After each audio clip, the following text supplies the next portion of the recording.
Hey everyone, welcome to the video. Go over my cheat sheet for the Gander RV 400 race at Pocono Super Speedway. Anyway, before we continue, if you could leave a like, subscribe to the channel, I'd really appreciate that. You can also follow me on Twitter at ChrisPennell16 if you want access to some extra content. So if you want access to this cheat sheet, my projections, my rankings, my values, my write-up or podcast, whatever I decide to do, my Slack chat where you can ask me questions all day. You can annoy me as much as you want. You won't actually annoy me. But if you want access to all that, you can hit the link in the description below, and it'll take you to my Patreon. We have over 75 members, so I appreciate all the support on there. It's been a little over a month, so it's the NASCAR is $8 per month, which is pretty much $2 per race. So I think that's a pretty good value if you break that down. And if you do want access to any of the other sports I do, I'm going to be doing NFL when that comes out. You can get the all access for $20, and I think that's a pretty good value as well if you look at all those prices. So anyway, I think that's enough plugging. Let's get into the actual sheet, because that's why we're here, and that's why I'm here too. So just going to do a brief little overview of this track. So this is the Gander RV 400. It's going to take place at Pocono Raceway, aka the Tricky Triangle. It's a 3-turn track. It's 2.5 miles in length, and we have 160 laps and only 120 available Dominator points. So compared to like a track like Bristol, this is a very low amount. So we're not going to be prioritizing Dominators here. I'm pretty much going to be prioritizing finishing position and some place differential. So let's get into some of the strategy and tips for this weekend. Finishing position. That is the most important thing at Pocono. I think in the last winning lineup, June 2nd, there was 3 guys starting inside the top 10, and some of them were guys you wouldn't have thought of, like Daniel Suarez and William Byron. So we want guys that can finish high. That's really what this track is. And I will say there wasn't really a lot of practice that I work with, because I don't like using single lap data, and not a lot of guys ran 10 laps. There was some 5-lap data, but I mainly want to use track history here, who is good at Pocono, who isn't. And for roster construction, I'm thinking about one Dominator like Kyle Busch, and then pairing him with guys with high finishing potential and place differential as well. And then I will also note that this is an impound race. The lineup will not be official until Sunday morning, with tech being at 9 a.m. So I will say the most recent techs haven't had a lot of guys go in the back, but I know the first tech we had, pretty much everybody went to the back and screwed all of our lineups up, so we had to be scrambling. But if it goes how it has been the past few races, we should be okay and shouldn't have to have too many things change. But obviously, if something does change, I will put that in the updates, with Patreon coming first, then for the YouTube members as well. So anyway, let's get into the cheat sheet. I have my green guys as Dominators. I will say I think Kyle Busch is pretty much going to be the only one that dominates here, unless Kevin Harvick. Kevin Harvick can dominate too, but guys like Truex and Keselowski I pretty much have as high finishing guys, as they are very good here. Then the blue guys are place differential, yellow are GPP options, and then the orange are cheap guys. And I actually didn't do my fades on here, but I can go over that quick. Alright, anyway, let's get into up top. Let's start with the most expensive guy, Kyle Busch at $12,300. He qualified 7th, which I think is an outstanding value for him, because he is the best driver at Pocono by far. If you take a look at his average DraftKings points per race here, it's at 77, with the next highest guy being 58 with Kevin Harvick. So he's nearly 20 points above everybody else. He's got an average driver rating of 133 here, which is absolutely outstanding. As you're going to see, this is the Kyle Busch show here. Pretty much every race, he's had a floor of an average driver rating of 120, average finish of 3 wins in the top 5 80% of the time, 100% of the time in the top 10. This is in the past 5 races. I will say he's led the most laps by far, gotten the most fast laps, averaging the most laps led per race, averaging the most fast laps per race. He also has an average running position of 4. So I don't know what else to tell you. Kyle Busch is the top play of the entire slate. He's my highest projected driver, and he's probably everyone else's highest projected driver. But just saying, this is the best play, and I'm going to be very heavy on him in cash and GPPs. And then the next guy I want to talk about is Kevin Harvick. So I'm going to say I have not made lineups yet, but I think it's probably going to be impossible to play Kevin Harvick and Kyle Busch in the lineup. So I'm forced to pick between one. I'm going with Kyle Busch, because we also get the place differential upside, and there's not a lot of Dominator points available. So even if Kevin Harvick gets out to an early lead, I mean, it doesn't matter really. There's not many laps anyway. But I do think they're both tremendous plays. Kevin Harvick pretty much has been the second best guy here. Maybe not the second best, but he's been definitely awesome here. If you look at his average drive rating of 116.1, 58 average DraftKings points per race here. I guess you could say he's the second best. And average finish of 6.8. He doesn't have any wins, though, I will say, but he did finally break out of his slump last week with the win over Denny Hamlin. He's in the top 5 80% of the time, like Kyle Busch, and just really overall good numbers. Second most laps led here, second most fast laps. So there's really just a lot to like here with Kevin Harvick and Kyle Busch. If I had to pick between one, it's going to be Kyle Busch, as his numbers are just overall better, and he's going to offer us some place differential upside as well. And I do think he's most likely to win this race. So Kyle Busch is making the most sense for me. And then Brad Keselowski is another guy I really like this week. But again, they're just really expensive. And with Kyle Busch being $12,300, it sucks, but he's by far the best play. But let's talk about Keselowski. 11,100, qualified 4th. I don't really want to look at practice too much. His single lap times in practice were pretty bad, but I don't really like to weigh that too much. He's been good here. I will say, though, his numbers are a little skewed because of a wreck he had where he ended up finishing near dead last. So these numbers are skewed a little bit, but if you look at his average drive rating, it's 101, average finish of 5.6, I believe. I think my number may not be completely correct, but it is pretty decently high. I was trying to fix it with him crashing, but I'll have to make sure that's correct. But still, he's very good at Pocono. He's in the top 5 80% of the time. And, pretty much it would probably be 100% if he wouldn't have crashed. So, if you kind of have to skew his stats a little bit. But, yeah, 32 laps led, which, is not crazy good. But I do think he's a good bet for a high finish here. An average running position of 10, which is a better indicator than his actual average finish.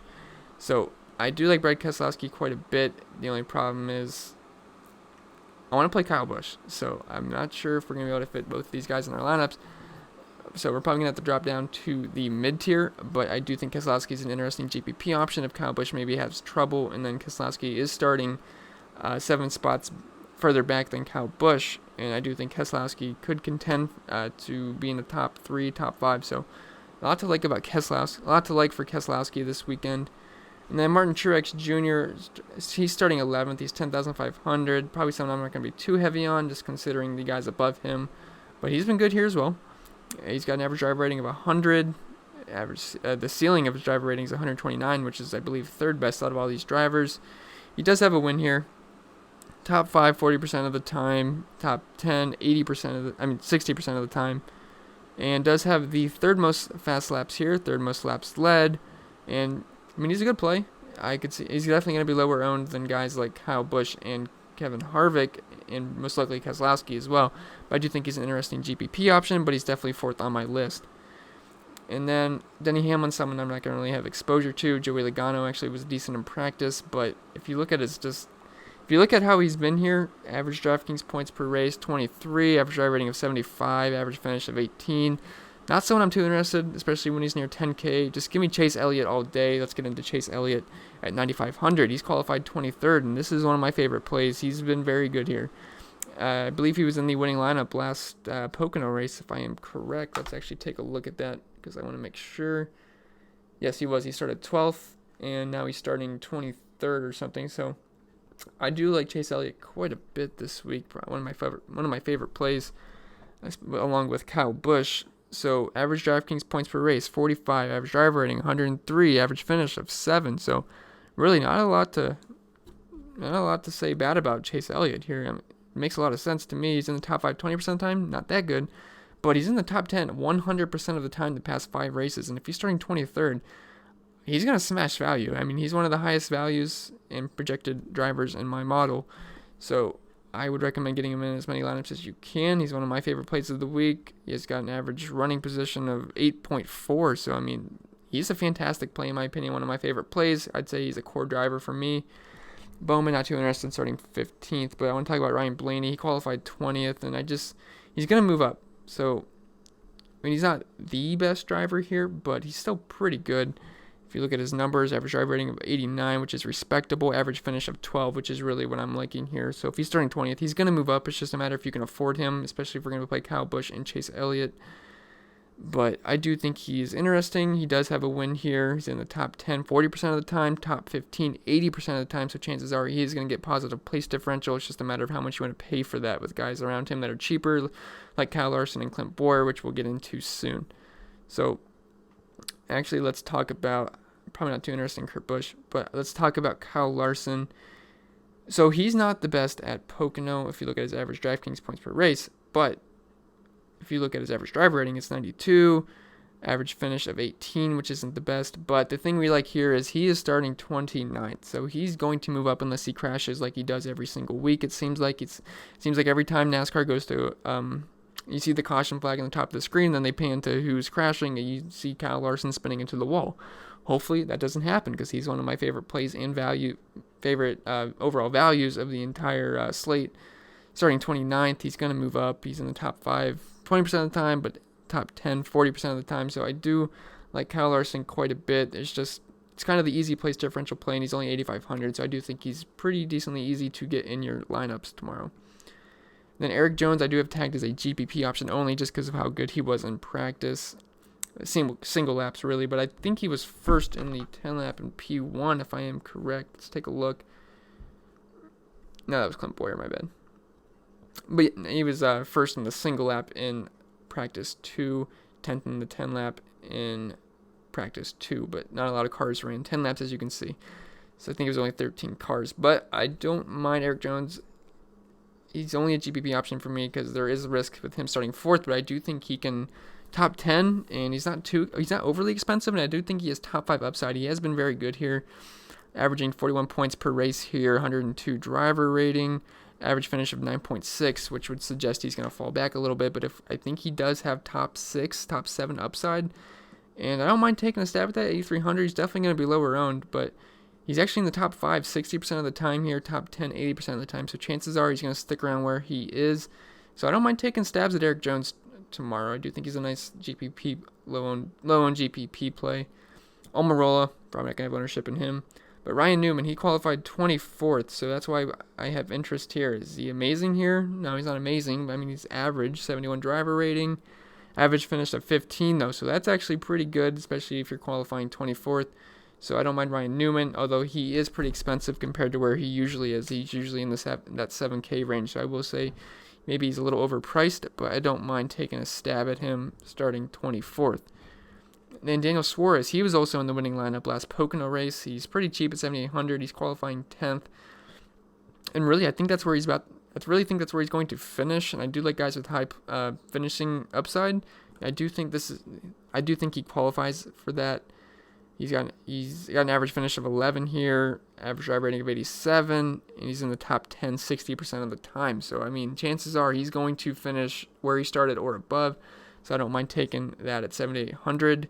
Jimmy Johnson kind of qualified way too high for me. But Chris Buescher, 28th, he's going to be popular tomorrow, especially where he qualified. He's been good this year. He's not been the best here, but this year he's taken a step forward and it's been pretty good. But average finish of 23, that is concerning. And if we actually look at his track history, getting into it a little bit more, he top 20s 60% of the time. So chances are he's moving up. So that's really all I need out of 74. That's really all I need, being 7,400, qualifying 28. So I do like Chris Buescher quite a bit. And then Austin Dillon, no. William Byron, cheap GPP play. So he was in the winning lineup last time, and he's averaging 44 DraftKings points per race here, average driver rating of 88, average finish of 11. So I do have interest at only 7,100 for a guy that can potentially top 10. That's pretty good to me. He's in the top 10 67% of the time here, so quite a bit of interest in William Byron at that price tag. I will say, though, there is risk with him starting 8th, so that's why he's tagged as a GPP play. And then Ricky Stenhouse I'm not too interested in. But Paul Menard, 6,800. Don't mind using him. He qualified 21st, average finish of 17 here, average DraftKings points per race at 31.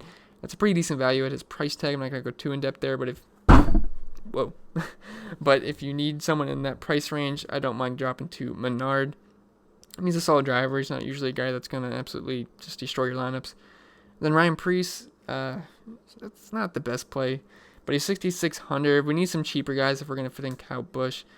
And starting 25th, I mean, he's probably going to move up a couple spots. We don't have a big sample size on him, but I don't mind him as a cheaper place differential play. And he seems to be popular every week, even though he never does that good. MDB, I faded him starting this high before, and it's bitten me, but I'm going to fade that again. Daniel Hemrick, so I believe he was in the winning lineup last week. Not last week, last Pocono race. Yeah, Hemrick, Busher was as well, Byron was, Suarez, Elliott, Bush, which is actually kind of funny because these are all guys I like quite a bit, so maybe we'll see some of the same. And yeah, Hemrick, actually it's kind of funny because they kind of started near where they are, where they qualified this time, a couple of the guys anyway. So that's interesting, I will say. Maybe we'll see a winning lineup closer to that again. But yeah, Daniel Hemrick qualified 22nd in the one race here. He did finish 13th in that last race, so I don't mind taking a stab at him. He seemed to ran well. Hopefully he can do that again. Bubba Wallace, not someone I'm too interested in. But Ty Dillon, he's starting 32nd at 6K. I think he's going to be the chalk punt option because these other chalk guys, these other cheap guys, they suck. But Ty Dillon actually does have upside here. So he's got an average finish of 21 and starting 32nd. I think this makes him a fantastic play at this price and where he qualified. So I'm all about Ty Dillon. He's probably my favorite cheaper guy. Matt Tiff, not someone I'm too interested in. Michael McDowell qualified too high for me. Although I will say he does have an average finish of 19 here, averaging 25 points per race. So maybe it's not the worst play, but starting 17th, it's a little concerning. But if he can stick around where he starts, that's not terrible. And then Ross Chastain just starting 35th, average finish of 29 here. I don't hate it, but not something I'm in love with. It's limited upside for sure.